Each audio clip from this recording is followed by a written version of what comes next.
ada sesuatu yang tidak beres dalam iman mereka, sehingga mereka tidak pernah diselamatkan. Ya, mereka tidak pernah diselamatkan. Mereka hanya mengecap keselamatan, tetapi tidak memakannya.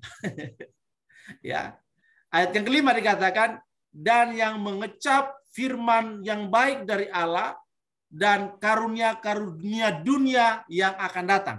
Jadi jelas ya bahwa mereka hanya mengecap keselamatan tetapi tidak memakannya. Sehingga tafsiran ini dikatakan ada yang tidak beres dalam iman orang-orang yang murtad. Ya. Sehingga dikatakan mereka itu atau orang-orang yang murtad itu tidak pernah diselamatkan. Itu tafsiran yang kedua. Lalu tafsiran yang ketiga, Ibrani pasal 6 ayat 4 sampai 6 ini hanya menceritakan suatu pengandaian saja, yaitu seandainya keselamatan mereka hilang, orang itu tidak tertolong lagi. Ya. Ayat yang ke-6. Ayat yang ke-6. Namun yang murtad lagi tidak mungkin dibaharui sekali lagi sedemikian. Ya. Kemudian tafsiran yang keempat, tafsiran yang terakhir ini dikatakan bahwa orang yang murtad itu adalah orang yang sudah selamat. Ya. Orang yang murtad itu adalah orang yang sudah selamat, tetapi yang menjauhkan diri dari persekutuan yang hidup dengan Tuhan Yesus, sehingga pahala mereka terancam. Nah, ini tafsiran-tafsiran dari ahli-ahli Alkitab, para teolog-teolog yang mencoba untuk mengeksegese Ibrani pasal 6 ayat 4 sampai 6. Ya.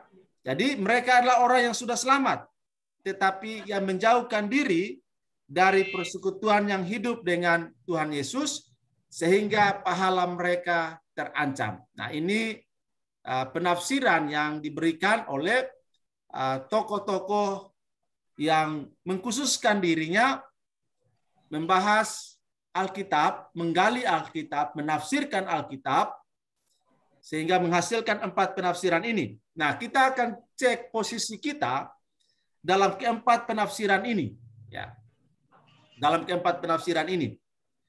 Sehingga dari 4 penafsiran ini, maka kita melihat bahwa orang percaya, bisakah dia murtad? Ini menjadi pertanyaan penting bagi kita. Ya. Nah,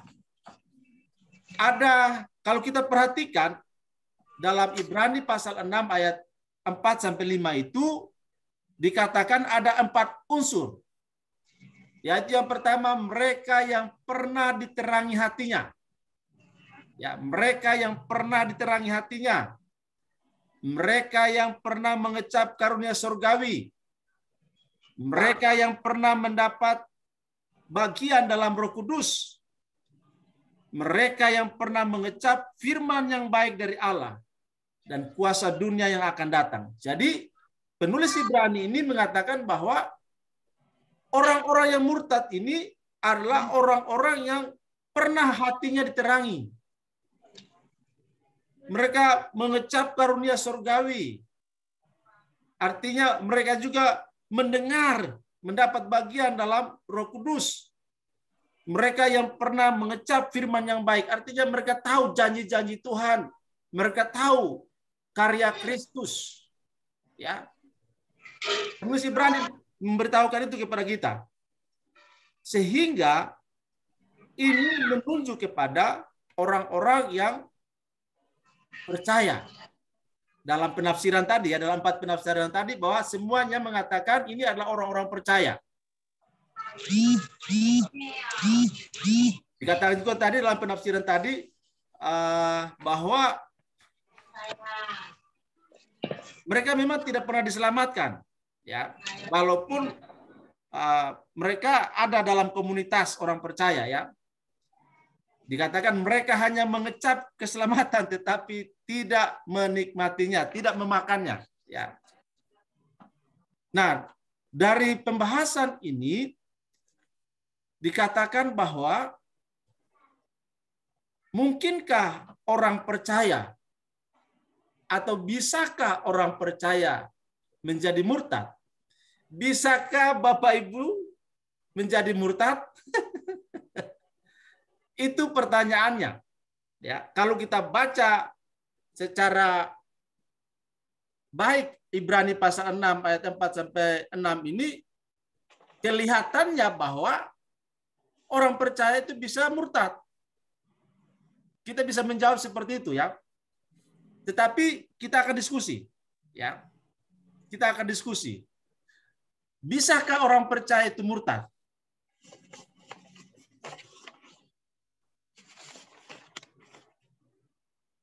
Di mana ayat yang ke-6 dikatakan, sebab mereka menyalibkan lagi anak Allah bagi diri mereka dan menghinanya di muka umum, ya.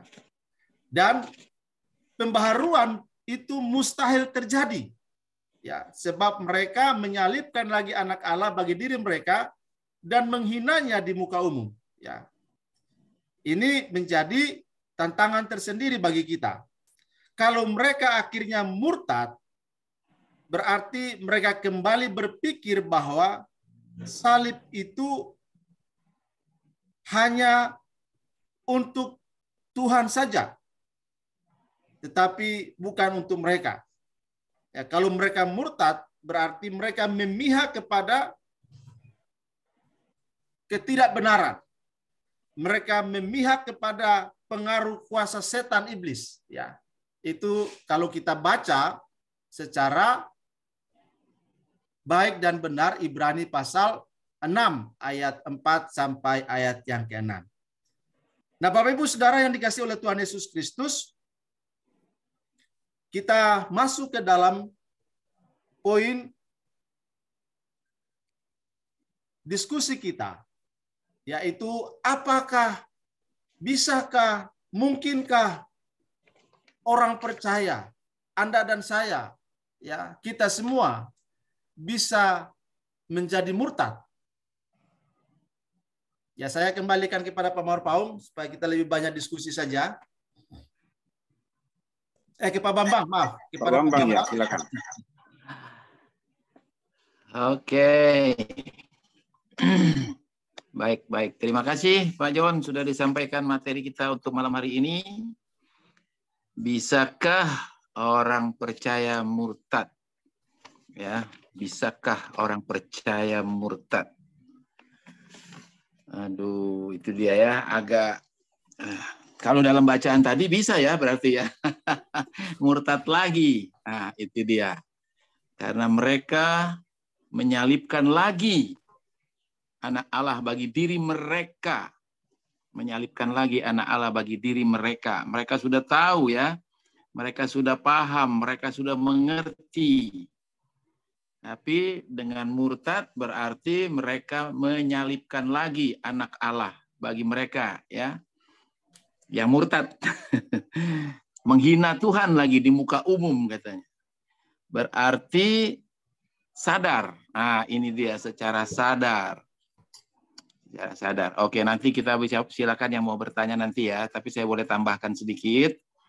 Ketika kita memiliki SIM A, SIM B, SIM C, berarti kita sudah melewati satu pemahaman, satu proses ujian teori, ujian praktek. Ya. Lalu ketika lampu merah, mungkin sama ya, mungkin sama seperti itu ya. Kita sudah tahu lampu merah itu harusnya berhenti atau kita maju terus. Ya. Kalau kita sudah lewat ujian tes teori, praktek, sudah lewat, sudah baca bukunya, pasti kita tahu itu ya. Kita tahu bahwa lampu merah itu harus berhenti. Ya. Bisa nggak kita lewati lampu merah? Bisa. Boleh nggak? Nggak boleh. Nah, itu dia pertanyaannya. Bisa nggak orang percaya murtad? Bisa. Boleh nggak? Nggak boleh.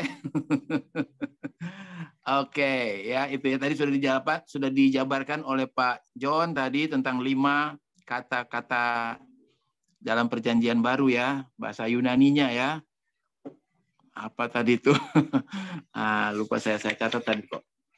Ada 5 kata-kata bahasa Yunani itu ya. Skandaliso, epistemi, apostasia, arneomai, parapipto. Sudahlah, kalau itu pusing kita ya nanti ya. Biar Pak John yang jelasin nanti itu. Bingung kata-katanya. Tapi itulah ya. Jadi bisa nggak? Bisa. Boleh nggak? Nggak boleh. Oke, silakan. Yang ingin bertanya, oke, silakan. Bapak, Ibu, Saudara, kita bersyukur, kita boleh. Siapa aja boleh tanya. Apa aja yang mau ditanya berkaitan dengan bisakah orang percaya murtad? Silakan Bapak, Ibu. Saya bilang bisa, Pak. Orang Kristen ya, bisa ke orang. Ya, Bu Pesak. Iya, bisakah orang Kristen itu murtad? Bisa lah. Bisa ya. Kenapa murtad? Ya, ini sih bukan yang dari Kristen, lahir Kristen, dari nenek moyang Kristen, atau yang dari Muslim ke Kristen, itu semua bisa ya, karena mereka kan tidak mengerti akan panggilan Tuhan, terus firman Tuhan itu mungkin tidak belajar firman Tuhan gitu kan.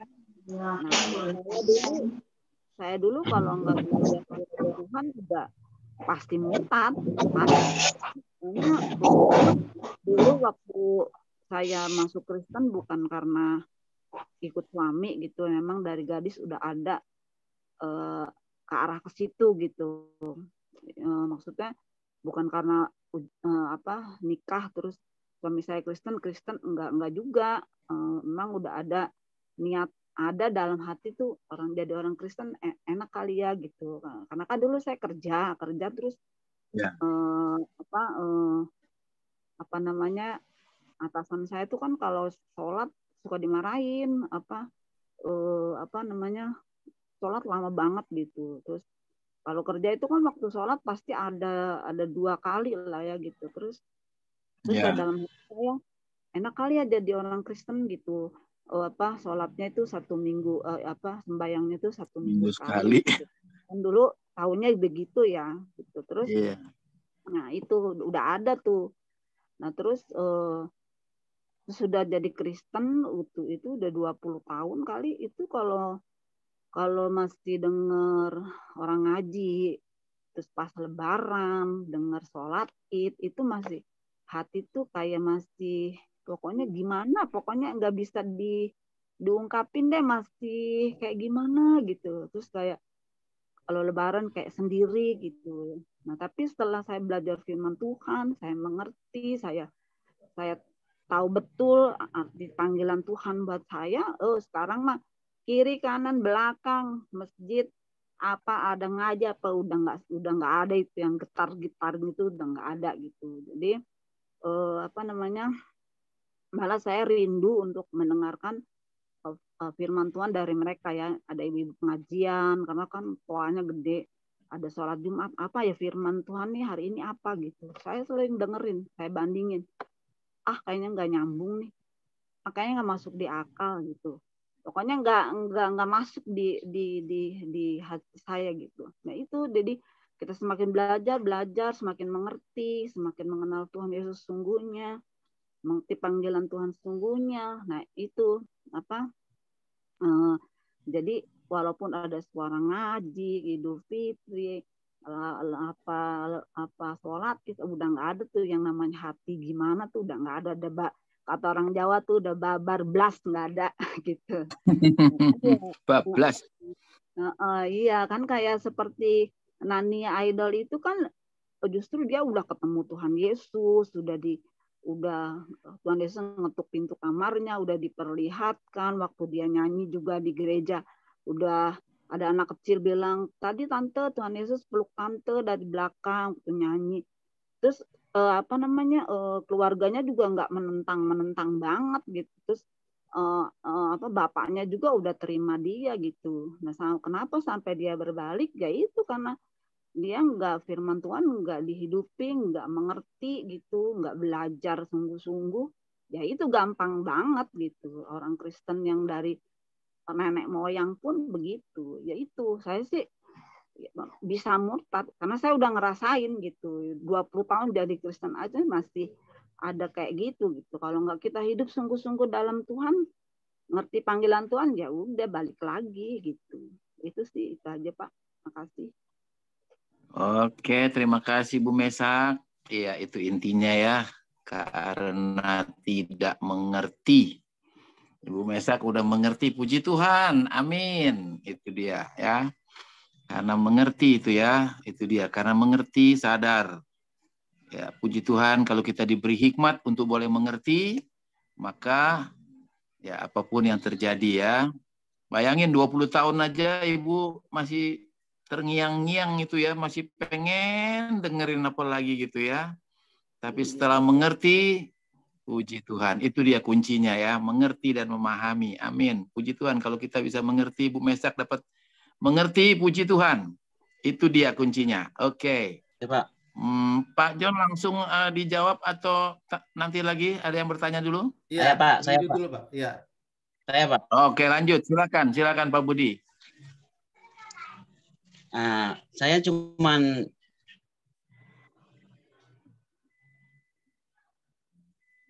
Silakan Pak Budi, hilang suaranya. Pak Budi. Pak. Ya, silakan. Hilang suaranya. Ya. Sebenarnya coba dikasih dulu arti atau definisi dari arti daripada orang percaya itu gitu Pak. Nah, gitu. Orang percaya Kristus itu sebenarnya seperti apa? Bagaimana orang yang disebut sudah percaya? Nah, kalau menurut saya sih ya, kalau hanya sekedar percaya doang, pasti bisa murtad. Tetapi kalau orang yang udah percaya dan taat kepada firman, kalau menurut saya tidak mungkin murtad. Kalau menurut saya, tapi kita harus mengertikan dulu apa arti sebenarnya orang yang percaya itu seperti apa sebenarnya definisinya, yang percaya kepada Kristus gitu, kepada Tuhan.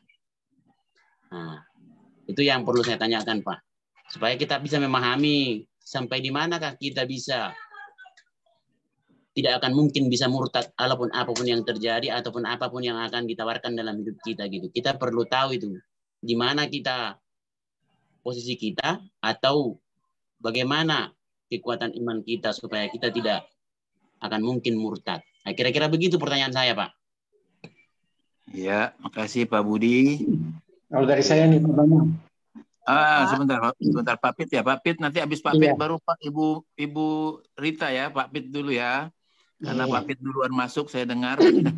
Habis Pak Pit baru yang di belakang Pak Pit nanti kayaknya suara Ibu Rita ya. Oke, tadi dari Pak Budi. Sebentar Pak Pit. Nanti Pak Budi tadi nanti minta penjelasan soal percaya tadi ya. Oke. Silakan Pak Pit. Iya. Kalau menurut saya begini Pak. Karena disinilah penampian. Letak penampian itu di sini. Karena banyak terpanggil, sedikit terpilih. Bukan kalau orang yang benar-benar percaya, udah percaya kepada Tuhan Yesus Kristus, tidak mungkin dia murtad.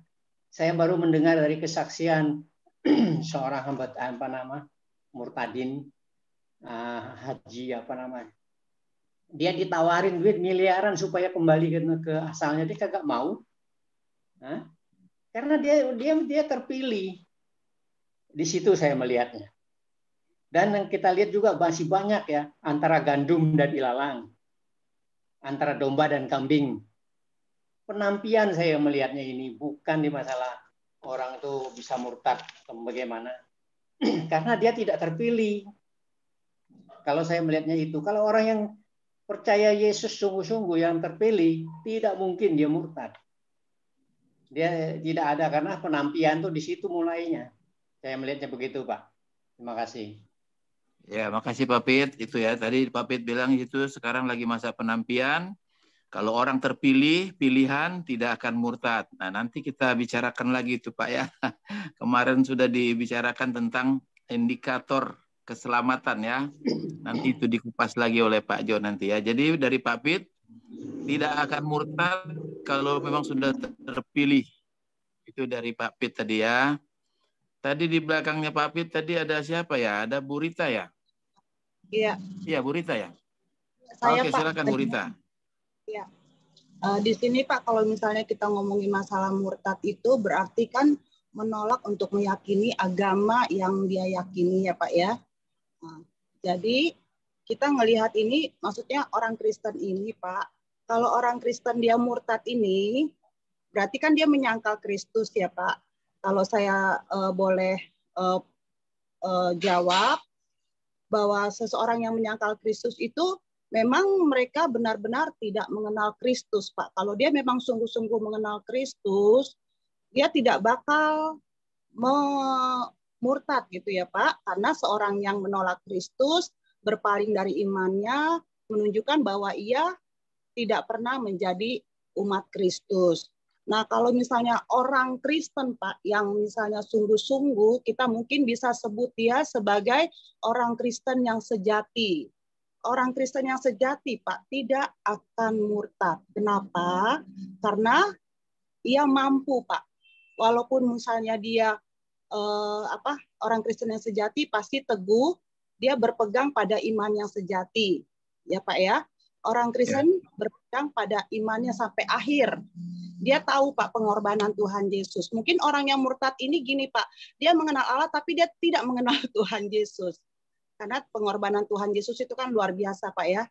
Luar biasa pengorbanan Tuhan Yesus. Jadi kalau kita sudah mengenal pengorbanan Tuhan Yesus, kita tidak berani mengecewakan bahkan mendukakan mendukakan Tuhan gitu Pak.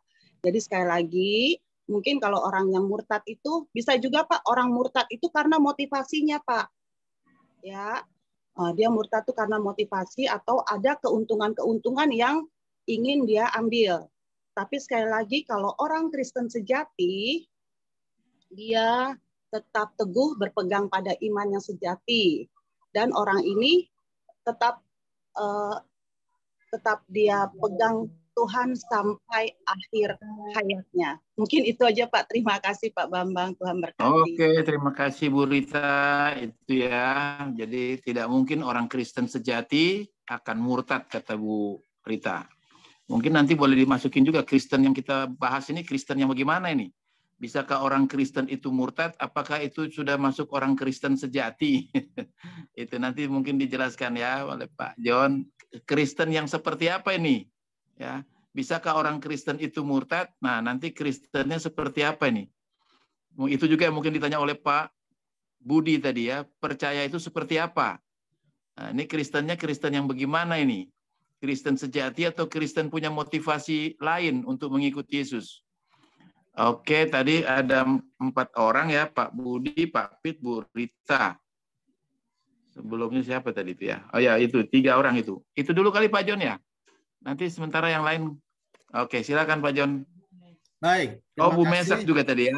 Ya, Ibu Abi, terima kasih untuk konfirmasi dari Ibu Abi ya tentang pemahaman keimanan kepada Yesus Kristus. Ya. Memang dalam pembahasan surat Ibrani pasal 6 ayat 4 sampai 6 tadi, kalau kita membaca biasa saja itu, maka sebenarnya orang Kristen itu bisa murtad. Karena apa? Dikatakan tadi bahwa kita kembali dulu ke Ibrani. Sebab mereka yang pernah diterangi hatinya. Ya, kalau kita baca ini, mereka orang-orang yang murtad itu adalah orang-orang yang pernah diterangi hatinya. Ya. Yang pernah mengecap karunia surgawi. Hal-hal yang luar biasa. Mereka menikmati berkat-berkat surgawi. Ya. Yang pernah mendapat bagian dalam Roh Kudus. Kalau kita pikirkan secara serius, maka ini adalah orang-orang Kristen sejati sebenarnya. Ya. Ya kan? Ya. Kalau kita baca Ibrani pasal 6 ayat 4 sampai 6 ini, ya, ini bisa kita kategorikan sebagai orang Kristen sejati. Kenapa? Karena mereka pernah diterangi hatinya. Artinya mereka mendapatkan pewahyuan firman, pemahaman firman, ya. Hatinya yang kotor, yang penuh dosa itu dibersihkan, diterangi oleh terang kasih Allah yang ilahi itu ya. Lalu menikmati mengecap karunia surgawi ya. Ini luar biasa kalau kita baca ini. Namun murtad lagi ya. Yang mengecap firman yang baik dari Allah ya. Dengar janji-janji Allah yang sangat luar biasa kan? Tahu tentang karya Kristus ya. Dan karunia-karunia dunia yang akan datang. Namun yang murtad lagi, kita perhatikan bahwa mereka yang betul-betul Kristen sejati ini berpotensi untuk murtad ya, karena diterangi hatinya. Nah, jangan kita terkecoh dengan membaca ini secara sepintas saja ya. Jangan kita terkecoh dengan pemahaman itu ya. Karena kalau kita pikir ini, wah ini Kristen sejati, Ibrani 6 ayat 4-6 ini Kristen sejati. Tapi bisa murtad. Itu ya. Nah, sebenarnya bagian ini ingin memberitahukan kepada kita bahwa perjuangan menjadi orang Kristen itu bukanlah perjuangan yang mudah. Karena akan berhadapan dengan berbagai macam situasi dan kondisi. Orang Kristen itu akan berhadapan dengan berbagai hal yang sukar dan sulit sekali. Sehingga dalam situasi tersebut bisa jadi dia murtad. Mungkin kita sekarang bicara dalam kondisi yang kondusif. Kondisi yang baik. Bukan dalam satu situasi yang menekan, situasi yang mengancam, situasi yang sangat berbahaya. Kita tidak sedang bicara dalam situasi itu, tetapi kita harus membayangkan situasi, kondisi yang akan terjadi melampaui dari kekuatan manusia. Dan ini memberikan satu warning bagi kita bahwa orang yang hatinya saja pernah diterangi, orang yang menikmati karunia surgawi, ya, mendapat bagian dalam Roh Kudus, menikmati, mengecap firman yang baik dari Allah, mendapat bagian dalam kuasa yang akan datang, karunia-karunia yang akan datang, itu bisa murtad. Jadi jangan kita berpikir bahwa Kristen sejati nggak mungkin murtad. Tunggu dulu. Tunggu dulu. Kalau kita melihatnya dalam situasi seperti sekarang kita ada, bisa kita berkata begitu. Tidak mungkin Kristen sejati murtad. Tetapi penulis Ibrani memberitahukan kepada kita bahwa orang-orang yang betul-betul kita lihat kualitasnya, ya, dari sisi kualitas, dari sisi pemahaman, mereka ada dalam komunitas gereja Tuhan. Ada dalam komunitas tubuh Kristus. Jadi kalau kita berpikir bahwa nggak mungkin Kristen sejati bisa murtad, ya karena kita bicara dalam situasi yang baik. Bukan dalam tsunami yang luar biasa. Serangan yang luar biasa. Nah, oleh karena itu, maka tadi kembali kepada apa yang dikatakan Pak Pit, bahwa milik Tuhan, saya ulangi sekali lagi, milik Tuhan dipelihara oleh Tuhan. Sehingga ketika ujian itu datang, penderitaan itu datang, hadir, ya, ancaman bahaya yang mengerikan itu terjadi, maka milik Tuhan itu pasti dipelihara oleh Tuhan. Nah, dalam kaitan ini kita hubungkan dengan pernyataan dari Pak Budi tadi, gimana sih orang percaya itu? Percaya yang bagaimana? Ya kan? Kita rangkai. Percaya yang bagaimana? Ya. Yang berpotensi untuk tidak murtad dan berpotensi untuk murtad. Ya. kalau kita kembali ke Ibrani pasal 6, maka kita lihat bahwa orang-orang yang ditampi, ya tadi Pak Pit, saya suka dengan bahasanya Pak Pit tadi, bahwa penampian, ya ditampi, ada Kristen kambing, ada Kristen domba, ada lalang, ada gandum, dibiarkan hidup bersama. Sehingga nanti akan ada pemisahan. Nah, dari mana bisa dipisahkan? Ujian itu yang akan memisahkan. Akan menampi, ini Kristen milik Tuhan, domba, ini Kristen kambing, bukan milik Tuhan. Ya, pada akhirnya seperti itu.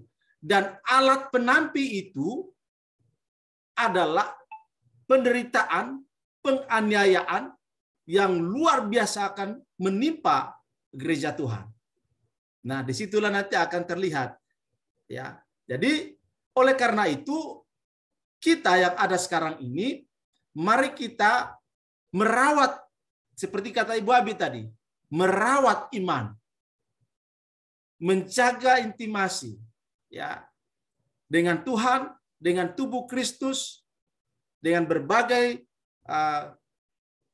tools atau sarana yang bisa digunakan untuk supaya kuat.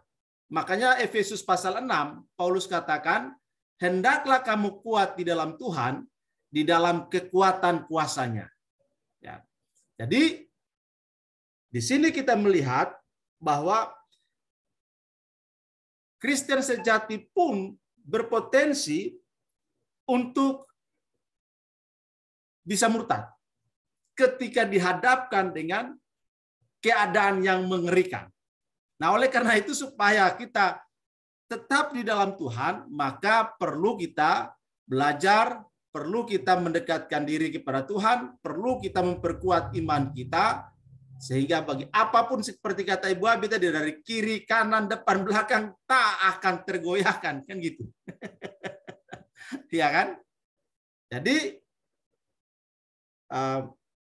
karena itu, kalau minggu kemarin kan saya sudah membahas ada 13 tanda orang yang sudah diselamatkan. Ya, ada 13, 14 ditambah Pamona 1. Ya. Tanda orang yang sudah diselamatkan.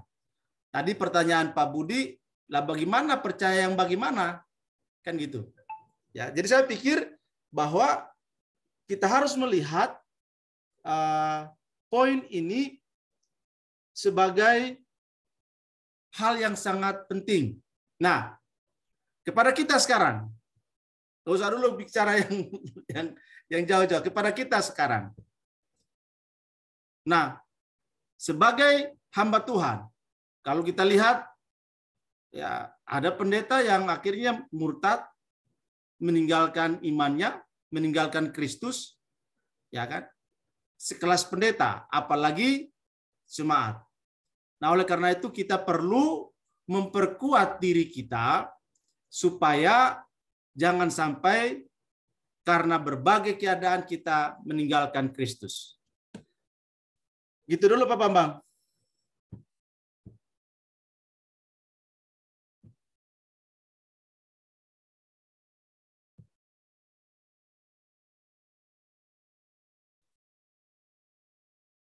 Silakan Pak Bambang. Oh, belum. Sorry. Iya. Saya kira udah terbuka saya punya mic. Oke, terima kasih Pak John. Terima kasih Pak Budi, bagaimana sudah terjawab tentang orang percayanya? Seperti apa orang percaya itu? Belum. Nah, di mana yang belum?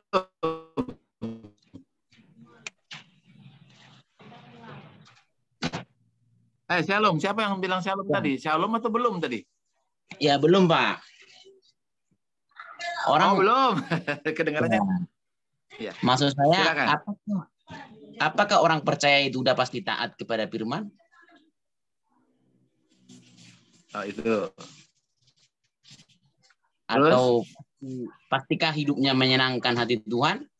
Atau kan ya makanya kalau percaya dong, apakah dia udah pasti jadi milik Tuhan? Tanpa Ya, itu ya. ketaatan atau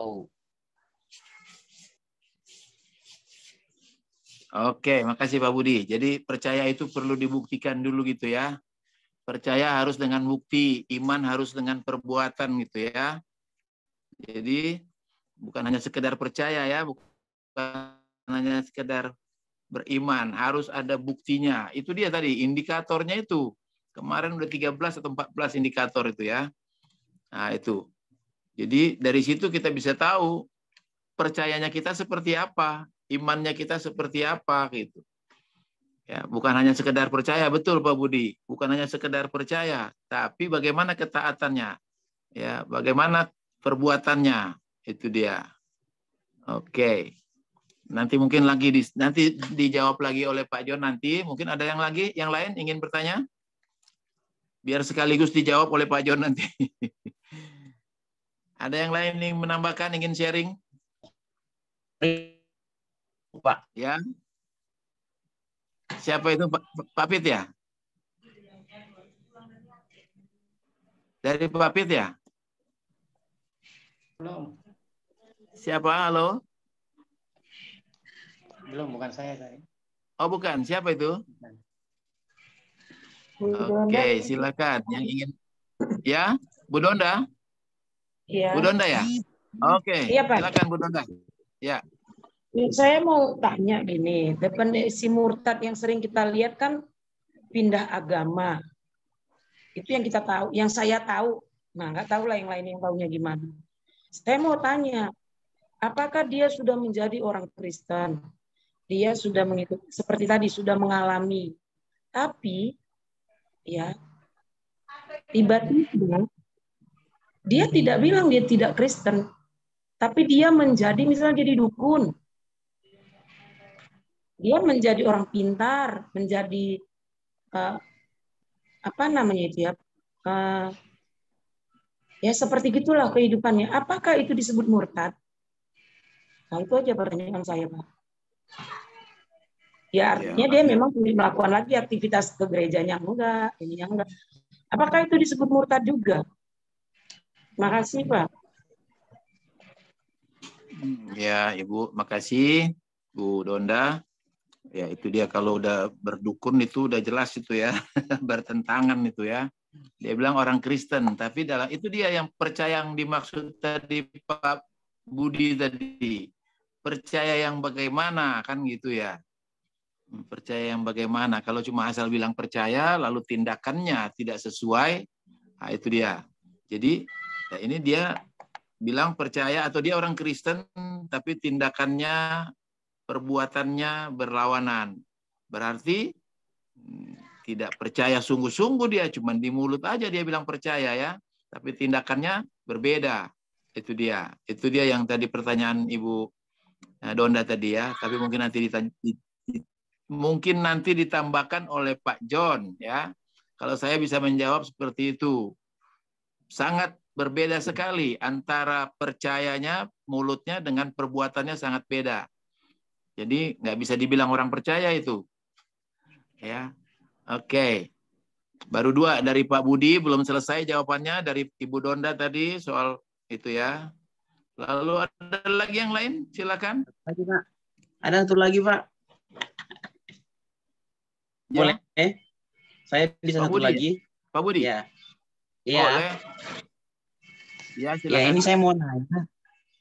Yang Bapak John bilang tadi, seandainya kita dalam keadaan situasi yang sangat buruk, lalu kita diuji iman kita, dipaksa atau ditawarkan kita supaya menyangkal Yesus. Nah, lalu kalau kita tidak murtad atau menyangkal Yesus, kita akan dibunuh, gitu, ya Pak ya. Nah, saya bayangkan aja dulu dan keadaan situasinya kepada diri saya sendiri. Nah, seandainya lah kita pada saat itu untuk menyelamatkan nyawa kita, kita iakan, kita menyangkal Yesus, tetapi hati kita tidak. Hati kita bertaut kepada Kristus hanya untuk menyelamatkan diri kita. Apakah itu tetap disebut murtad atau tetap menyangkal Yesus atau dibilang dia pasti masuk neraka? Nah, itu pertanyaan saya, Pak. Iya. Terima kasih, Pak. Artinya kita hanya itulah. Iya, Pak Budi. Iya. Ada banyak kesaksian tentang itu, Pak ya. Ada yang murtad, ada yang tetap bertahan. Itu lagu I have decided to follow Jesus itu ya, mengikut Yesus keputusanku. Ya, biar dia anaknya sudah dibunuh, istrinya dibunuh dan dia pun sendiri dibunuh, tapi dia bilang tidak ingkar. Itu salah satu contoh. Tapi mungkin ada jawaban lagi nanti dari Pak John untuk ya, itu. Tapi maksud saya pertanyaannya tadi dia mengiyakan gitu, tapi hatinya tidak. Ya. Bagaimana dengan orang seperti itu? Dia hanya untuk menyelamatkan dirinya saat itu gitu, nyawanya.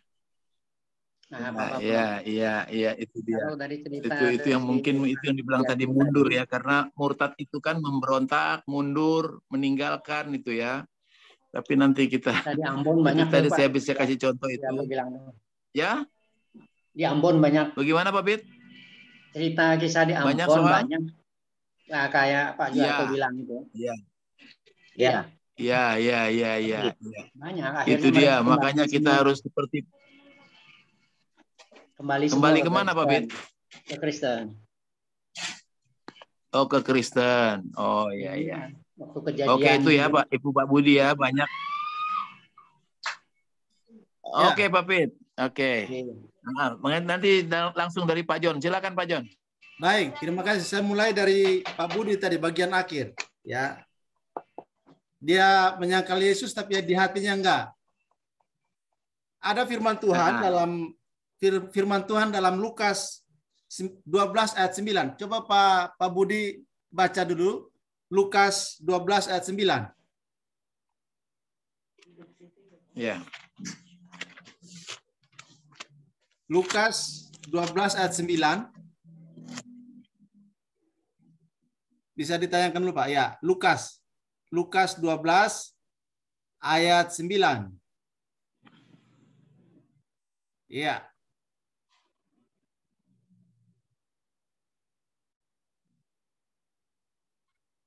Ayat 9. Nah, itu sudah ditayangkan oleh Pak Merpaung. Lukas 12:9. Tetapi barang siapa menyangkal aku di depan manusia, ia akan disangkal di depan malaikat-malaikat Allah.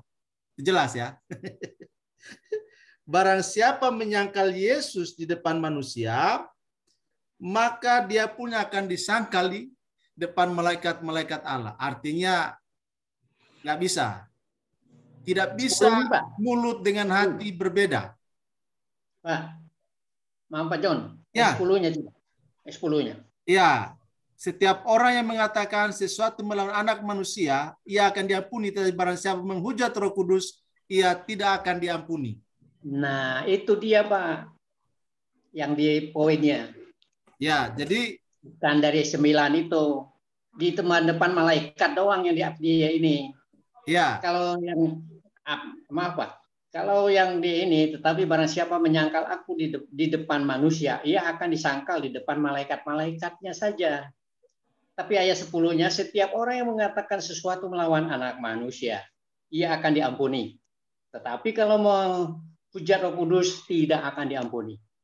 Ya, maksudnya yang kejadian yang saya bilang tadi, yang seperti di Ambon itu. Terima kasih Pak. Baik. Terima kasih Pak Pit. Ya, jadi jelas tadi Pak Budi bahwa nggak bisa kita di mulut beda, di hati beda. Ya, nggak bisa.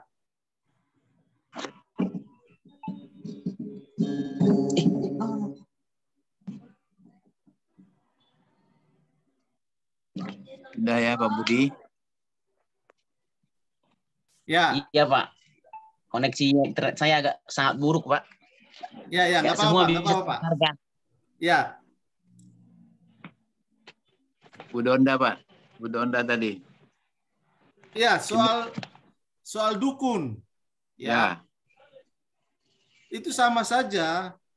Tidak bisa. Artinya murtad itu dari penjelasan tadi, dari definisi tadi, kita sudah mendengarkan tadi bahwa murtad itu adalah berbalik belakang, berbalik kafir, membuang iman, berganti menjadi ingkar. Ya, jadi kalau menjadi dukun, ya mungkin dia belum mengerti saja, belum termasuk kategori murtad.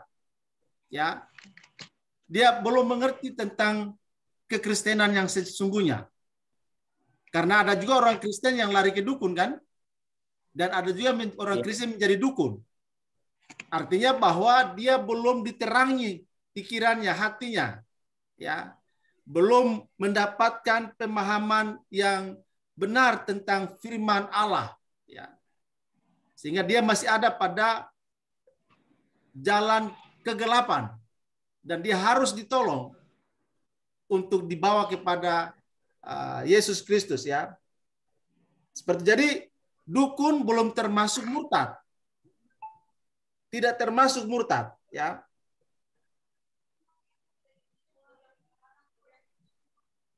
Belum termasuk kategori murtad. Ya, jadi orang jadi dukun itu belum kategori murtad. Tapi dia hanya sedang melakukan sesuatu yang belum terlalu mengerti dia tentang firman Tuhan. Iya. Seperti itu. Terus apa lagi tadi ya? Pak Budi.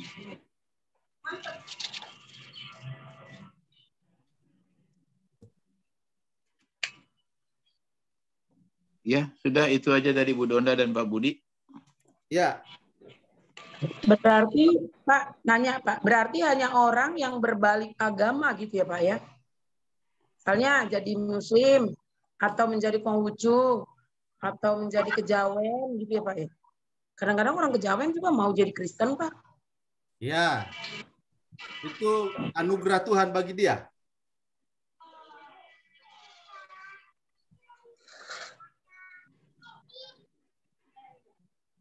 Iya. Tapi bisa balik lagi Bu. Kalau dia belum mengerti benar-benar, maka dia bisa balik lagi jadi kejawen lagi. Ya Bu Donda ya. Kalau kata Bu Mesak tadi, kata Bu Mesak tadi kan setelah mengerti benar-benar apapun yang terjadi. Harus menyeberang gitu loh. Menyeberang kalau muslim baru dia namanya murtad. Atau kalau dia tiba-tiba jadi orang orang Hindu atau orang Buddha, baru dia menjadi murtad. Tapi kalau dia cuma kejawen atau dia menjadi dukun, walaupun dia tidak membaca firman, dia tidak melakukan firman, dia tidak bersekutu, berarti itu belum masuk proses gitu ya. Murtad lah. Karena dia belum mengerti itu. Murtad, tanya dong sumbernya, kan kata tadi tidak kalau dukun. Gimana sih proses? Iya. Kalau dia belum mengerti firman. Oke. Kalau sebelum dia mengerti firman, murtad lah. Kok jadi dirimu yang jadi sumbernya? Tanya Pak John itu, gembala sidang. Iya, jadi gini, pemahamannya begini. Silakan Pak John, silakan. Ya, Pak Budi. kembali kepada dukun ya. Jadi orang Kristen itu, dia kan masih tetap Kristen, tapi dukun. Ya kan tadi Bu Dona bilang begitu kan, dia Kristen, ya, tapi tetap dukun. Ya. Nah, berarti bukan, dia Pak, maksud saya begini. Dia tadinya kan menjadi orang Kristen. Dia nggak tahu lah setengah percaya pakai mana namanya. Tapi karena dia mendapat opungnya datang, langsung dia disuruh jadi datu. Bisa ngobatin orang gitu ya kan. Jadi dia nggak mungkinlah dukun baca Alkitab. Nggak mungkinlah dukun memuji Tuhan. Nggak mungkinlah dukun mau bersekutu. Udah nggak mungkin. Nah, tadi kan Ibu bilang dia tetap Kristen, tapi dukun. Maksud saya kan kalau menjadi dukun itu kan gak ada pemutusan. Saya tidak Kristen. Kalau jadi Muslim kan ada kalimat-kalimat yang harus diucapkan. Coba, kapan memutuskan kita Kristen atau tidak? Jadi maksud saya itu Pak, apakah kan tadi udah dibicarakan dia pernah mengalami kasih karunia. Dia mengalami ini, itu. Tiba-tibalah kami punya leluhur kadang-kadang keren Pak. Bisa itu diturunkan ke cucunya atau apanya lah itu. Sehingga bisa jadi orang suka ngobatin, Orang bisa meramal, orang bisa disebut orang pintar. Iya, Dia tadi nggak kan mau itu gereja, yang Pak. Jadi definisinya itu tetap murtad atau masih mungkin Tuhan kasih kesempatan. iya, makanya saya bilang tadi, saya menangkap pernyataan Ibu pertama tadi bahwa dia masih Kristen, tapi Ya. dia dukun. Kan itu. Ya kan? Jadi Ya. yang saya tangkap tadi bahwa dia Kristen, tapi masih menjalani kehidupan dalam kegelapan. Jadi dukun, misalnya tadi kan. Nah, cara hidup dia yang masih dalam perdukunan itu belum diterangi hatinya. Ya kan? Maka dia perlu ditolong untuk bisa kembali mengalami Kristus dalam hidupnya secara pribadi. Kan gitu. Jadi makanya saya bilang tadi, dukun belum murtad, tidak kategori murtad. Seperti itu. Ya kan? Jadi kalau Ibu nambah lagi pemahamannya tadi, pikirannya lebih luas lagi kan gitu. Jadi saya mengikutinya step-step dulu, jangan terlalu banyak. Yang Ibu maksudkan A, tapi yang disampaikan B, kira-kira gitu kan. Ya. Jadi saya salah menangkapnya jadinya kan gitu. Ya kan? Nah, jadi maksud saya tadi, dukun belum termasuk sebagai murtad. Tapi dia sedang menjalani sebuah kehidupan dalam pemahaman yang belum benar dalam Kristus. Dalam iman Kristen, dalam kekristenan. Dia belum memahami itu secara benar. Sehingga dia berpikir dia masih menjalani kehidupan dalam kegelapan. Makanya saya bilang tadi, dia harus ditolong. Nah, kalau dia sudah pindah, ya namanya juga murtad. Itu artinya dia sudah menyangkal imannya, berbalik ke belakang, kafir, dan seterusnya. Tadi itu kan pengertian murtad. Ya kan? Jadi kita duduk, makanya tadi saya mengawalinya, kita dudukan dulu pemahaman tentang murtad, supaya cara berpikir kita tidak lari dari pemahaman itu. Sehingga pertanyaan tadi, kalau dia dukun tapi masih Kristen, kan gitu tadi. Nah, itu belum masuk kategori murtad. Itu Bu. Terima kasih. Oke. Terima kasih Bu Donda ya. Udah jelas ya Bu Donda. Tadi ada pertanyaan Bu Donda tadi, dia Kristen tapi nggak masuk gereja Pak katanya. Dia mengaku Kristen tapi nggak pernah gereja juga itu. Ya. Ya. Jadi dia ngaku Kristen tapi tidak pernah ke gereja. Orang-orang seperti itulah yang perlu kita tolong. Ya kan? Karena orang-orang seperti itu sangat potensinya besar untuk menjadi murtad. Makanya Ibrani pasal 10 ayat 25 ya dikatakan bahwa janganlah kita menjauhkan diri dari pertemuan-pertemuan ibadah kita seperti yang dibiasakan oleh beberapa orang. Marilah kita saling menasihati, makin giat melakukannya menjelang hari Tuhan yang mendekat. Itu Ibrani 10 ayat 25. Ya kan? Jadi orang-orang yang perlu ditolong, kita harus menolongnya. Tetapi orang-orang yang murtad, itu sudah sulit itu. Karena dia udah betul-betul menolak semua yang kita mau sampaikan. Apapun yang kita mau sampaikan, dia tidak akan terima. Itu orang yang murtad. Makanya dikatakan tadi, dalam Ibrani pasal 6 ayat 6 tadi, namun yang murtad lagi tidak mungkin dibaharui sekali lagi sedemikian. Itu jelas itu. Tidak mungkin. Jadi kita mau ngomong bagaimanapun, itu tidak akan bisa. Kecuali mungkin Tuhan beranugerah barangkali buat dia, jadi dia kembali, kita tidak tahu. Tapi logika manusia tidak akan mungkin. Itulah penulis Ibrani katakan, namun yang murtad lagi tidak mungkin dibaharui. Kenapa? Karena hatinya pernah diterangi. Pernah mengecap karunia surgawi, pernah dapat bagian dalam Roh Kudus, tahu firman Tuhan yang baik dari Allah, dapat karunia-karunia yang akan datang, itu sesuatu yang luar biasa. Sehingga ketika dia murtad, itu sudah ibaratnya besi tua, sudah karatan, Ya kan? Mau dibetulin hancur. Nah, ini yang kita harus pahami dengan baik. Ya, gitu. Mungkin itu dulu, Pak. Oke, ya, makasih Pak John. Ya, Bu Donda itu ya. Jadi bahwa si dukun tadi sama orang-orang yang nggak pernah gereja itu yang perlu kita tolong. Jadi banyak orang-orang yang perlu ditolong ya Bu ya, supaya mereka mengerti seperti Bu Mesak itu, mengerti, memahami, sadar gitu ya, sehingga mengikuti dengan benar gitu ya. Setelah mengikuti dengan benar, sudah tahu gitu. Ketika tahu maka akan bertanggung jawab sendiri apa yang akan dilakukannya. Ya, sudah tahu itu tidak boleh, masih dilanggar juga, itu dia sudah tahu tanggung jawabnya. Baik, ini sudah jam 8.25. Tinggal 5 menit lagi ya Pak? Ya? Belum, masih sampai jam 9. Oh, sampai jam 9? Ya.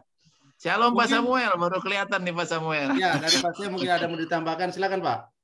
Silakan, ada Pak Samuel, ada Pak Monas, ada yang menambahkan, silakan. Pak Amar Paum. Selamat malam. Malam. Oh, suaranya berat banget nih. Iya, masih agak sedikit pusing apa. Oh ya. Oke, ada yang perlu saya mungkin untuk kita sama-sama lihat. Kata murtad itu di dalam bahasa Inggris itu tidak ditemukan. Jadi kata murtad itu hanya ditemukan di bahasa Indonesia. Ya, kalau kata arti murtad itu dalam bahasa Inggris itu disebut kejahatan, ya, and evil, ya. Jadi lebih menunjuk kepada perilaku yang jahat. Ya, lebih menunjuk kepada perilaku yang jahat. Misalnya, ya, berpaling dan melakukan kejahatan, ya, berdiri jauh dari kebenaran, tidak hidup dalam firman Tuhan. Jadi dia lebih cenderung kepada perilakunya. Ya, bahkan kalau kita lihat tadi ayat yang dikutip, orang yang menyangkal Yesus saja masih bisa diampuni. Artinya menyangkal nama Yesus saja masih diampuni, tapi yang mendukakan Roh Kudus atau menyangkal Roh Kudus itu menghujat Roh Kudus itu tidak bisa diampuni. Kenapa menghujat itu tidak diampuni? Karena menghujat itu sikap yang terus-menerus gitu ya, menghujat ketika Roh Kudus menyadarkan jangan berbuat jahat, jangan bertobat, itu tidak dilakukan ya. Tetapi yang menyangkal Yesus masih bisa diampuni. Itu tadi pertanyaannya Pak Budi. Menyangkal nama Yesus, ya, menyangkal nama Yesus masih bisa diampuni. Tetapi ya orang yang sudah menghujat, artinya tadi itu di dalam Ibrani sudah mengalami Roh Kudus, sudah mengecap hal-hal yang rohani, tapi malah menghujat, malah mengatakan itu nggak ada itu, atau menghiraukannya atau mengabaikannya dan hidup dalam kejahatan kembali, ya. Bicara soal perilaku hidup yang jahat gitu. Jadi bukan dia kembali ke agama sebelumnya atau kepercayaan lama, bukan itu aja, tetapi perilakunya jahat. Ya, mungkin dia orangnya tetap agama Kristen, tapi perilakunya jahat, malah membuat nama Tuhan dipermalukan. Sebenarnya itu sudah masuk kategori murtad. Ya, ketika dia hidup dalam perilaku yang jahat, dia sudah menyangkali ya karya Roh Kudus yang pernah mungkin dia kecap. Jadi perilakunya yang mungkin Roh Kudus sudah bekerja. Nah, itu yang disebut menghujat Roh Kudus. Ya, Roh Kudus bicara.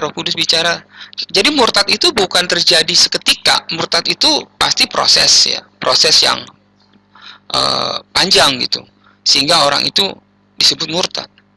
Jadi tidak bisa dikatakan satu kali langsung terjadi murtad, enggak. Itu perlu proses karena ada penghujatan kepada Roh Kudus. Ya. Dan perilaku yang makin berubah menjauh dari Tuhan, menjauh dari kebenaran. Nah, itulah akhirnya bisa disebut murtad. Dan kelihatan dia meninggalkan Tuhan, meninggalkan kebenaran, ya. Entah dia mau jadi apa kayak agamanya, mau Buddha, mau Islam, apapun itu terserah, tapi perilakunya sudah jauh dari kebenaran dan meninggalkan Tuhan. Nah, ini yang Jadi murtad sekali lagi di Alkitab juga kata murtad itu tidak banyak dibahas ya.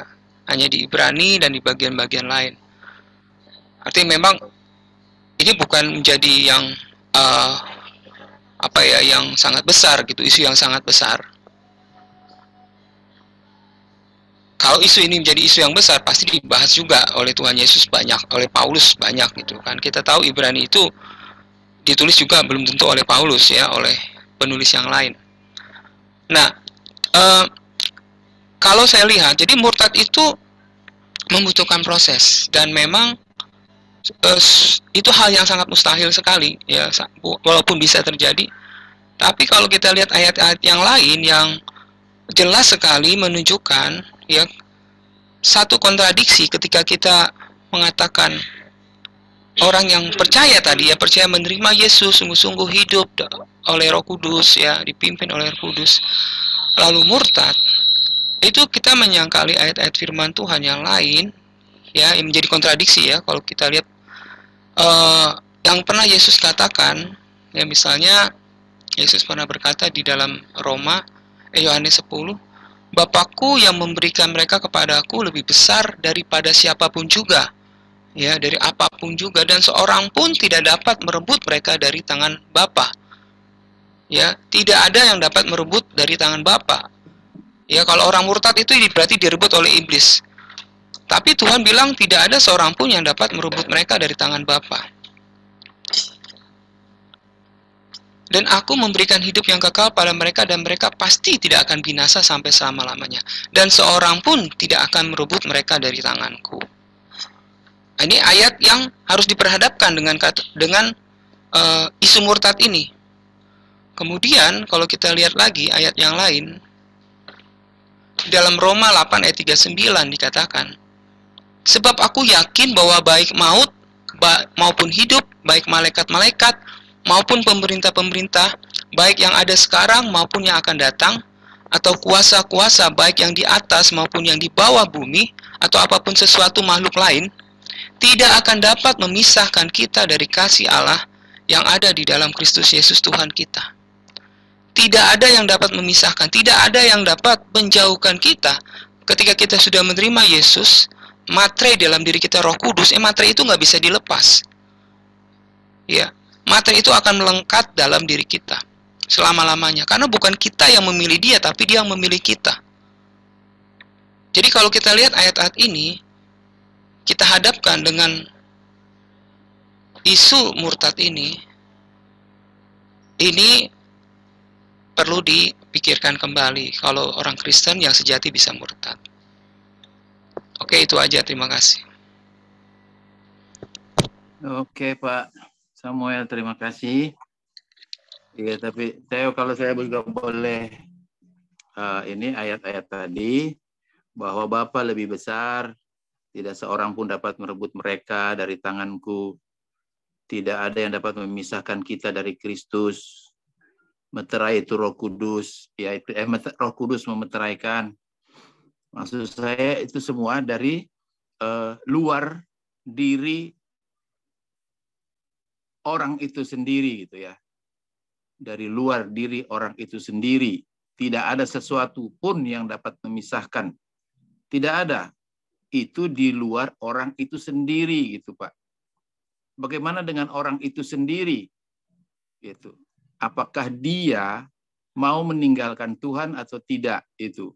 Apakah dia sudah punya pengertian yang benar dari diri dia, inherent dia, dari dalam dia? Kalau dari luar dia, tidak ada yang bisa memisahkan. Mau iblis, mau setan, mau siapa, tidak ada yang bisa. Tapi ketika diri dia sendiri, ya itu tadi yang mungkin kita bahas, dari diri dia sendiri. Itu. Kalau dia masih melakukan, masih belum mengerti, masih belum paham, dan dia masih mau meninggalkan, itu yang bisa terjadi.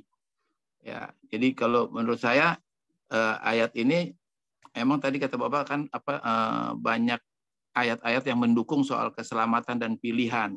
Iya, kalau Tuhan sudah memilih, ya tidak ada sesuatu pun dari luar yang dapat membatalkan.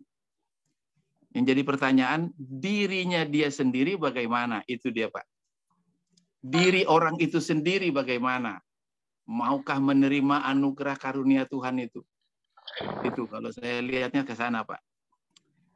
Oke, tapi itu terima kasih sudah ditambahkan oleh Pak Samuel tentang perilaku. Kalau itu saya setuju, Pak. Perilaku. Perilaku orang itu memang jahat.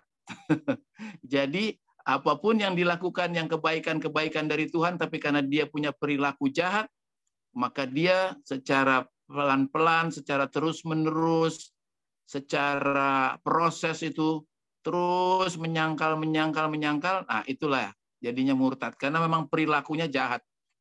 Saya setuju itu, Pak. Pak Bambang. Oke, terima kasih. Ya, Pak Samuel. Perlu juga diingat bahwa kita dipilih bukan waktu kita lagi udah hidup baik, ya. Kita dipilih dalam kehidupan berdosa, dalam pemberontakan. Jadi sebetulnya dalam kejatuhan kita dalam dosa, kita nggak bisa memilih Tuhan. Jadi kalau kita bisa memilih, itu karena Tuhan yang memilih kita. Gitu. Jadi kondisi kita pun sampai akhir nanti itu memang karya Tuhan, bukan karena bagaimana kemampuan kita, gitu. Jadi kalau saya pribadi, saya tetap percaya orang Kristen sejati, ya, itu sangat sukar sekali murtad, ya. Kalaupun ada dikutip di dalam Ibrani itu hanya sebagian kecil saja, tapi itu bukan menjadi ajaran yang utama dalam Alkitab bahwa orang Kristen itu bisa murtad, ya. Jadi itu masih sebuah hal yang kecil gitu ya. Tapi intinya secara keseluruhan yang tidak bertentangan dengan ayat-ayat lain, orang Kristennya sejati yang dipilih Tuhan itu sulit sekali untuk murtad. Itu kalau saya punya pandangan pribadi saya. Terima kasih. Iya. Makasih Pak Samuel. Itu dia tadi Pak Samuel kan bilang tadi perilaku. Saya setuju itu kenapa? Karena perilaku itu orang itu sendiri, dia mau berbuat jahat atau tidak, itu dia mau melanggar atau tidak, itu. Kalau dia tidak mau melanggar, kalau dia perilakunya baik, dia tidak melanggar. Tapi kalau dia perilakunya memang jahat, dia akan bisa melanggar. Makanya di situ bisa gitu.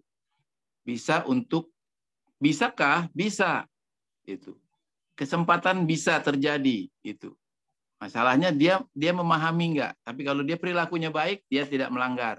Kalau perilakunya jahat, ya dia bisa melanggar. Oke, itu kalau dari saya. Mungkin yang lain bisa menambahkan. Terima kasih. Saya kembalikan ke Pak John.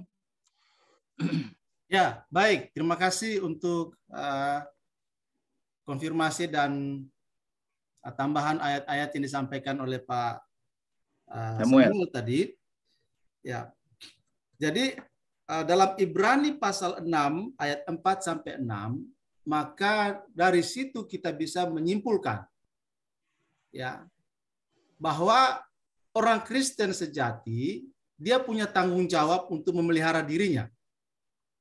Jadi jangan mentang-mentang dia sudah Kristen lalu dia tidak bertanggung jawab dengan imannya. Jadi walaupun dia sudah selamat, dia harus punya tanggung jawab untuk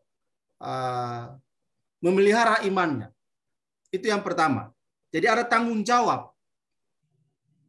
Nah, Ibrani pasal 6 ayat 4 sampai 6 tadi, kesimpulan yang kedua yang kita bisa ambil ialah bahwa mereka yang murtad itu sesungguhnya mereka bukan milik Tuhan. Jadi artinya bahwa mereka tidak dipilih oleh Tuhan. Walaupun mereka ada dalam komunitas Kristen, datang gereja, ya kan, mendengar firman, mendengar pengajaran, ya. Tetapi sesungguhnya mereka yang pada akhirnya murtad itu menegaskan bahwa mereka bukan milik Tuhan. Dan kesimpulan ini sejalan dengan pilihan Tuhan. Bahwa orang-orang yang dipilih oleh Tuhan dalam Efesus 2, bentar, saya cek dulu. Jangan sampai saya salah. Efesus 2 atau Efesus 1? Bentar.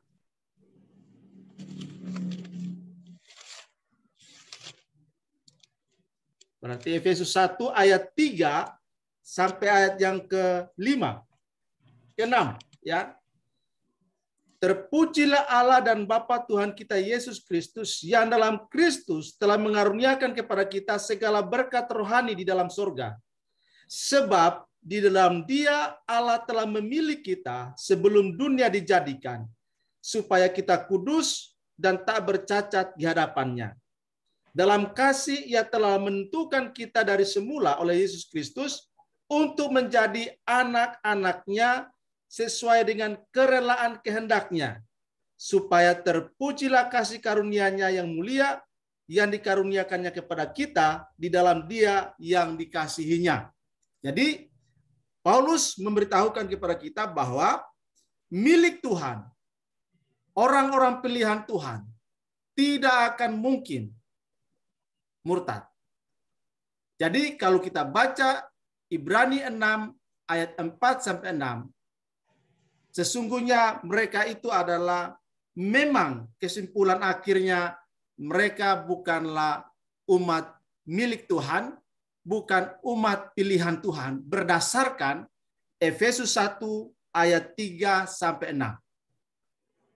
Jadi tidak mungkin orang yang dipilih oleh Tuhan, yang dipredestinasi oleh Tuhan, yang ditentukan oleh Tuhan, lalu melawan Tuhan. Tidak mungkin. Jadi Ibrani pasal 6 ayat 4-6 menunjukkan bahwa walaupun mereka menikmati, mengecap, tahu firman, ada dalam komunitas tubuh Kristus, disebut Kristen, tapi sesungguhnya mereka yang murtad bukan milik Kristus. Jadi 1 Yohanes 2 ayat 19. Minta tolong Pak Bambang baca. 1 Yohanes 2 ayat 19. Yang menunjukkan bahwa orang yang murtad itu memang bukan milik Tuhan. Bukan bagian dari umat kepunyaan Tuhan. Oke. 1 Yohanes 2 ayat 19. 1 Yohanes 2 ayat 19. Memang mereka berasal dari antara kita, tetapi mereka tidak sungguh-sungguh termasuk pada kita. Sebab jika mereka sungguh-sungguh termasuk pada kita, niscaya mereka tetap bersama-sama dengan kita. Tetapi hal itu terjadi supaya menjadi nyata bahwa tidak semua mereka sungguh-sungguh termasuk pada kita. Ya, jelas ya. Jadi orang yang murtad itu ada dalam gereja, ada dalam komunitas tubuh Kristus. Penulis surat Yohanes katakan, mereka bagian dari kita, tetapi tidak sungguh-sungguh menjadi bagian dari kita. Jadi Allah akan menampi orang-orang itu untuk menunjukkan bahwa memang mereka bukan milik Tuhan. Jadi mereka murtad. Pada akhirnya seperti itu.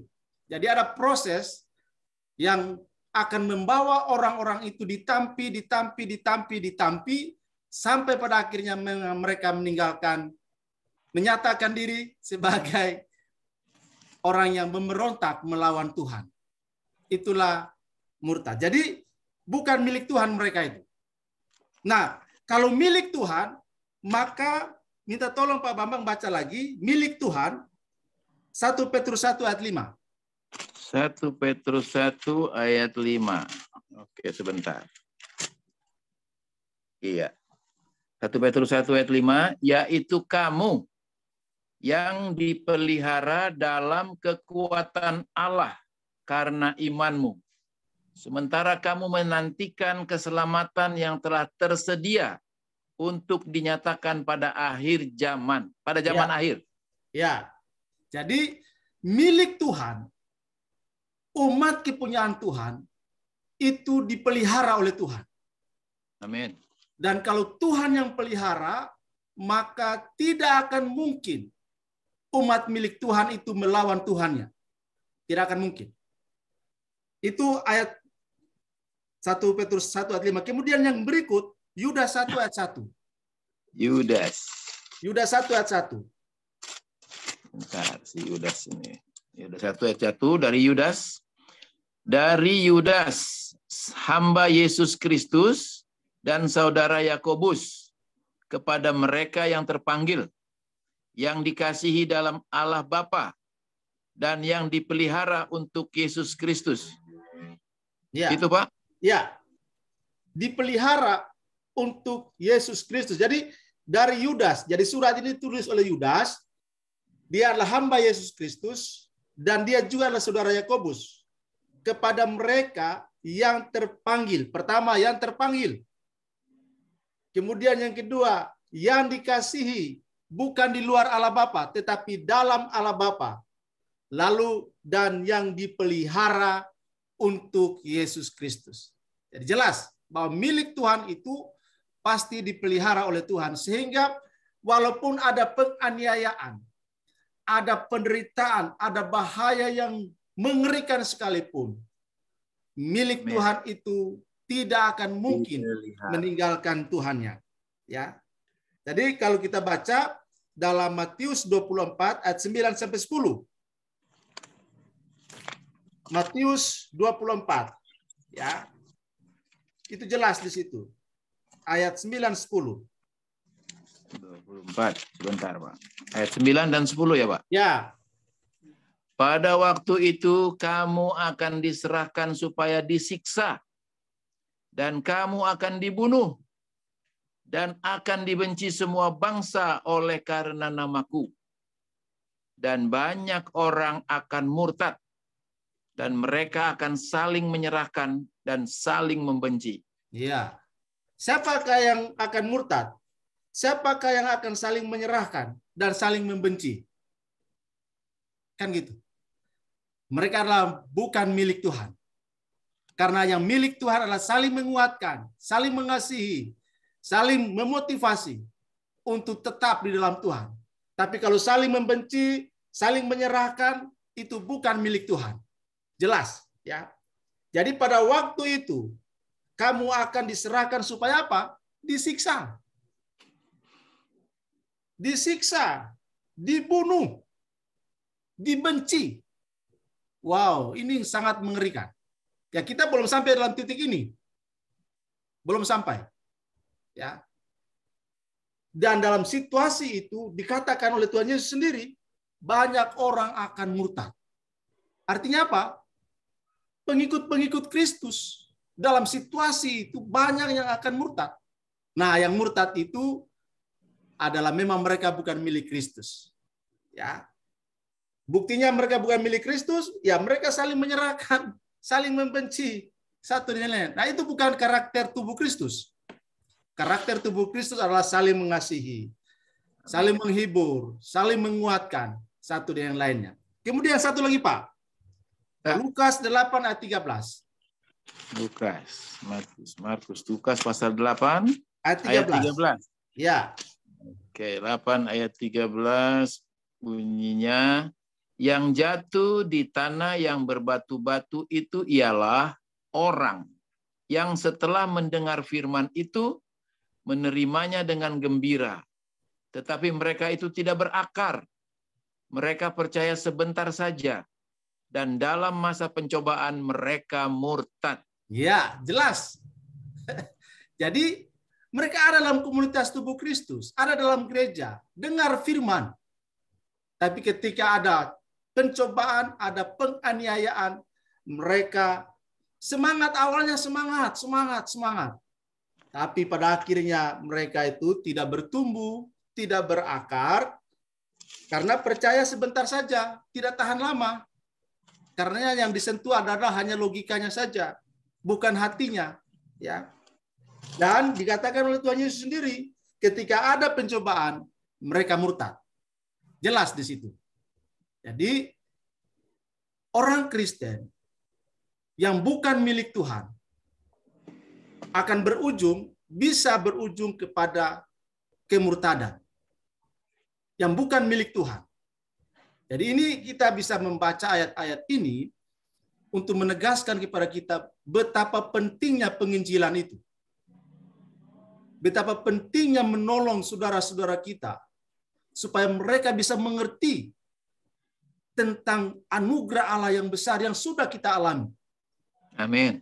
Ya. Karena itu tanggung jawab kita memberitakan Injil supaya oleh kasih karunia Allah, Allah berbelas kasihan, Allah memberikan anugerah, mereka bisa membuka hati menerima Yesus sebagai Tuhan dan Juru Selamat secara pribadi. Tetapi Paulus katakan, kalaupun mereka terus menolak, tidak mau menerima Injil, Paulus katakan, itu memang mereka ditentukan untuk binasa. Jadi kalau mereka terus menolak Injil, tidak mau percaya kepada Injil, berkali-kali diinjili, tetap menolak, Paulus katakan, memang mereka sudah ditentukan untuk binasa. Jadi di sini kita melihat bahwa ayat-ayat ini begitu memotivasi kita supaya kita merawat diri kita sendiri sebagai tanggung jawab. Walaupun Tuhan pelihara kita sebagai miliknya, tapi ada tanggung jawab kepada kita untuk juga memelihara diri kita.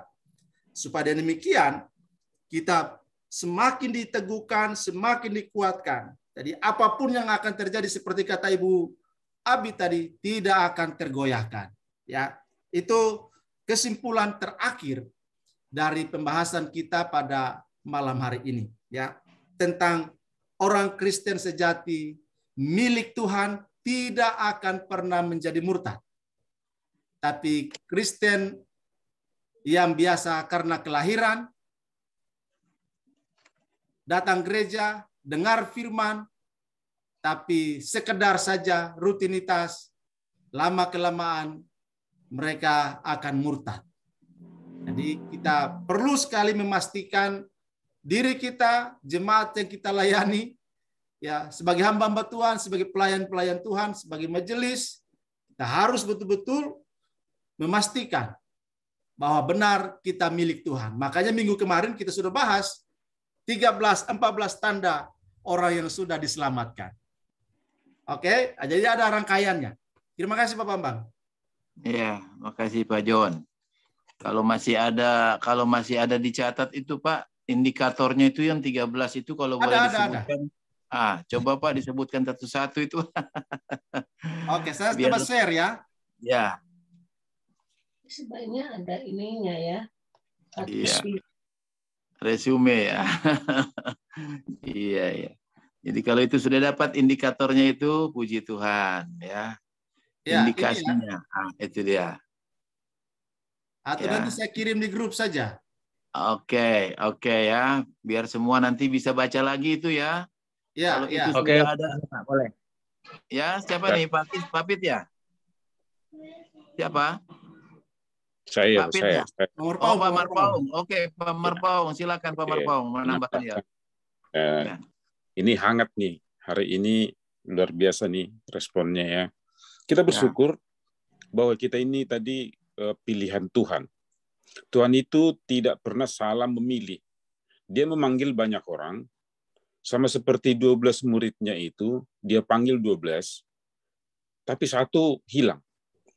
Satu hilang karena lebih tertarik dengan uang, lebih tertarik dengan kedagingannya. Nah, tetapi ketika Tuhan sudah memilih, maka dia tidak pernah salah dalam memilih.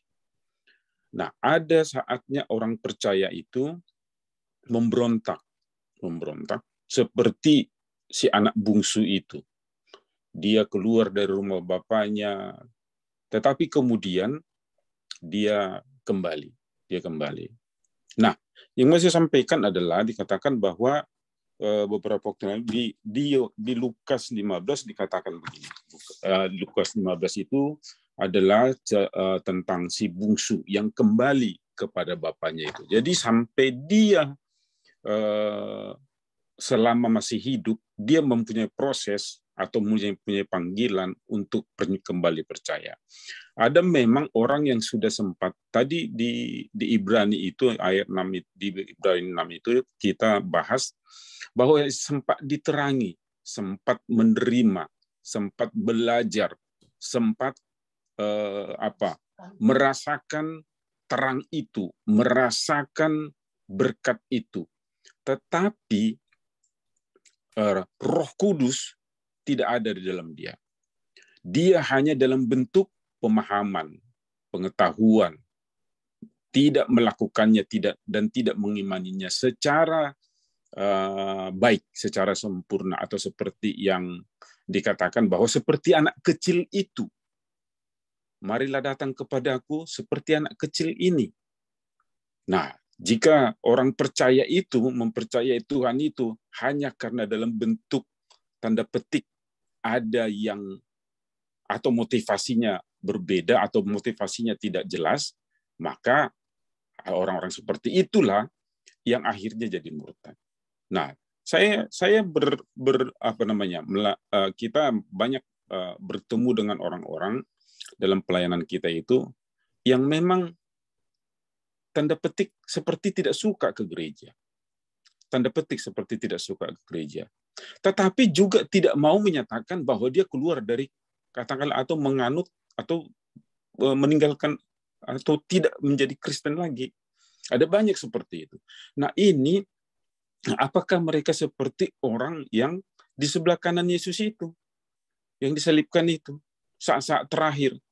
Tetapi kita jangan seperti itu supaya kita, atau dapat dikatakan bahwa sempat atau melakukan, dipakai Tuhan untuk melakukan perbuatan atau rencana-rencananya yang dahsyat.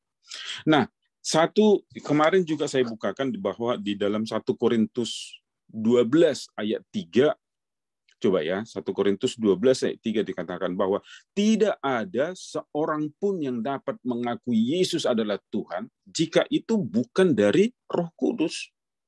Jadi Roh Kudus itu yang minggu ini akan kita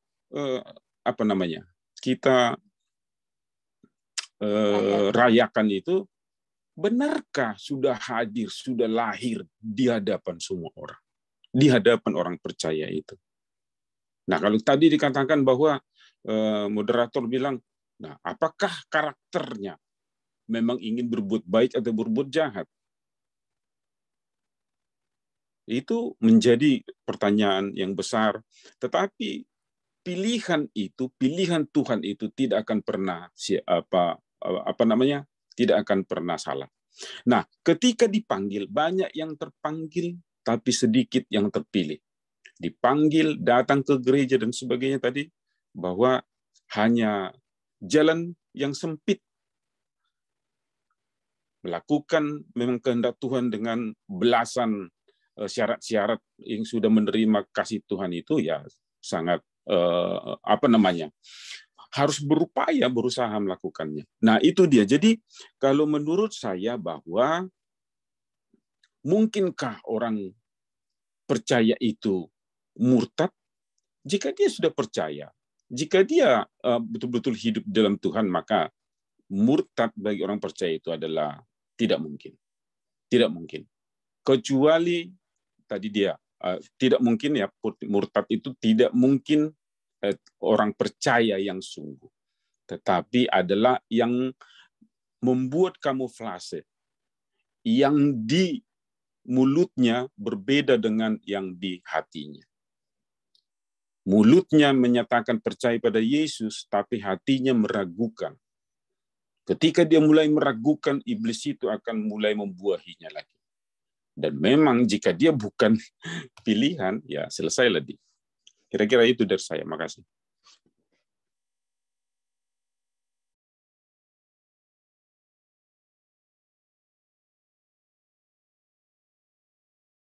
Silakan Pak Bambang. Sorry, belum dibuka mic-nya. Maaf. Terima kasih Pak Marpaum. Ya, ada satu pernyataan tadi terakhir Pak Marpaum bilang, bagi orang percaya tidak mungkin murtad ya. Itu dari Pak Marpaum tadi ya. Oke. Satu ayat lagi Pak Bambang. Panjang lagi Pak Bambang. Oke Pak John, silakan. Satu ayat. Minta tolong Pak Bambang baca 2 Timotius 4 ayat 10. 2 Timotius 4. Sebentar Pak. 2 Timotius pasal 4 ayat 10. Karena Demas telah mencintai dunia ini dan meninggalkan aku. Ia telah berangkat ke Tesalonika. Kreskes telah pergi ke Galatia dan Titus ke Dalmatia. Itu, Pak? Ya, betul. Jadi ayat 10 bagian A, Paulus ingin memberitahukan bahwa Demas, teman sepelayanannya, rekan seperjalanan, ya, karena lebih mencintai dunia, ia berpisah dengan Paulus. Ia meninggalkan imannya, ia meninggalkan kepercayaannya kepada Kristus, ya. Jadi lebih suka dengan dunia, ya. Sehingga Paulus memberitahukan kepada kita bahwa Kristen murtad bisa juga karena dia mencintai dunia.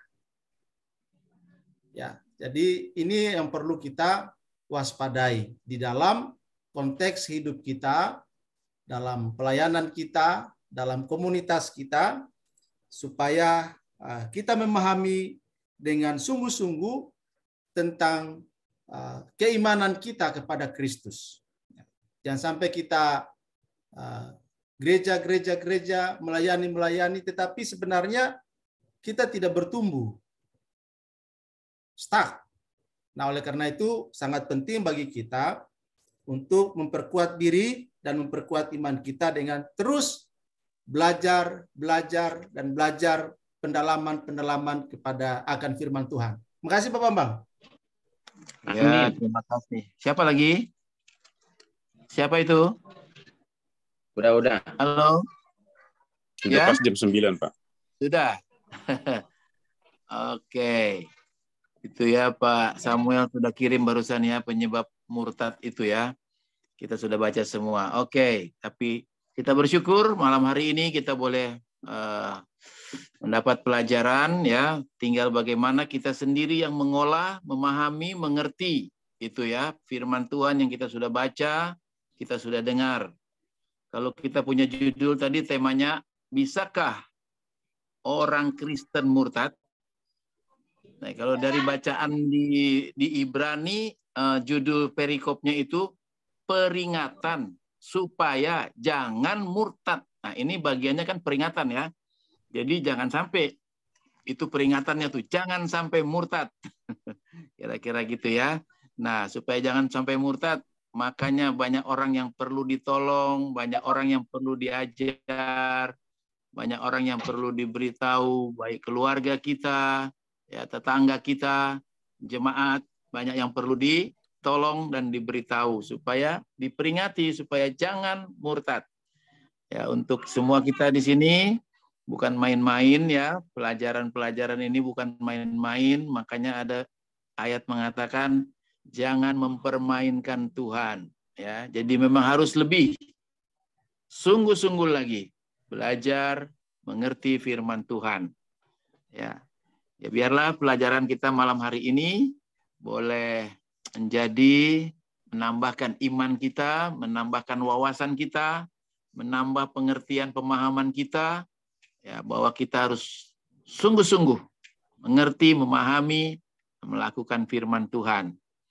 Baik, ini sudah jam 9:02. Terima kasih Pak John, terima kasih Pak Marpaung, terima kasih semua yang hadir. Ya, Tuhan Yesus memberkati. Mungkin untuk menutup PA kita minta Pak Marpaung ya. Pak Marpaung berdoa untuk menutup PA kita malam hari ini. Silakan Pak Marpaung. Baik, mari kita berdoa.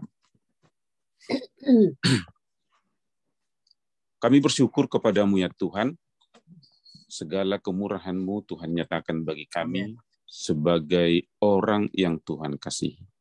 Ketika kami masih berdosa, Kau telah memilih kami dan memberikan kami kehidupan untuk kami boleh menikmatinya bersama dengan Yesus kelak di surga. Terima kasih Tuhan, pembelajaran Alkitab yang sudah terlaksana pada malam hari ini untuk seluruh jemaat-Mu yang hadir, yang bergabung di dalam Zoom ini. Perkiranya Roh Kudus memampukan kami dengan hikmat daripada Tuhan, agar firman Tuhan ini, tema tentang iman, tentang kepercayaan yang teguh kepada Tuhan, untuk jalan di dalam kebenaran. Yang Tuhan, Roh Kudus-Mu yang akan memberikan kekuatan dan juga hikmat untuk kami boleh semakin lagi bertumbuh dalam kebenaran-Mu. Ada pertanyaan-pertanyaan yang mungkin belum memuaskan semua peserta. Biarlah hikmat Tuhan menyertai kami, menyertai hamba-hamba-Mu ini. Terima kasih buat Pak John yang sudah menjadi narasumber pada malam hari ini. Terima kasih juga untuk Pak Bambang yang menjadi moderator. Bahkan terima kasih untuk fasilitas yang kami pergunakan. Terima kasih Tuhan di dalam segala kegiatan kami sepanjang malam hari ini dan istirahat kami, hamba-hamba-Mu. Tuhan tolong, biarlah kemurahan-Mu melingkupi, menyertai kami. Bahkan seluruh jemaat-jemaat Tuhan kami rindu di minggu, di hari-hari yang akan datang, boleh bergabung dan juga boleh saling menguatkan, boleh saling berbagi akan pengalaman dan sebagainya. Terima kasih Tuhan, yang sakit kami serahkan dalam tangan kasih Tuhan, khususnya Pak Teddy, yang saat ini sudah menyelesaikan kateterisasi dan diberikan atau ditanamkan kembali 2 ring di jantungnya. Tuhan tolong beliau, biarlah pemulihan demi pemulihan boleh terjadi atas hamba-Mu ini. Saat ini beliau sedang masih dirawat di Rumah Sakit Matraman. Tuhan memberkatinya. Terpuji nama-Mu Tuhan, demikian juga yang lain yang sakit mungkin tidak terkatakan kami, Tuhan menolong memberkati. Biarlah damai sejahtera daripada Bapa, kasih anugerah yang melimpah dari Kristus, pertolongan dari Roh Kudus menyertai kami dari sekarang dan sampai selamanya. Dalam nama Tuhan Yesus. Amin. Oke, amin. Amin. Terima kasih Pak Bambang. Terima kasih Pak John. Bu Abi. Pak Samuel. Terima kasih semuanya. Oke, malam semua. Pak Budi, Semetuang, Pak Sam. Salam. Bye-bye. Salam. Bu Eka. Bye.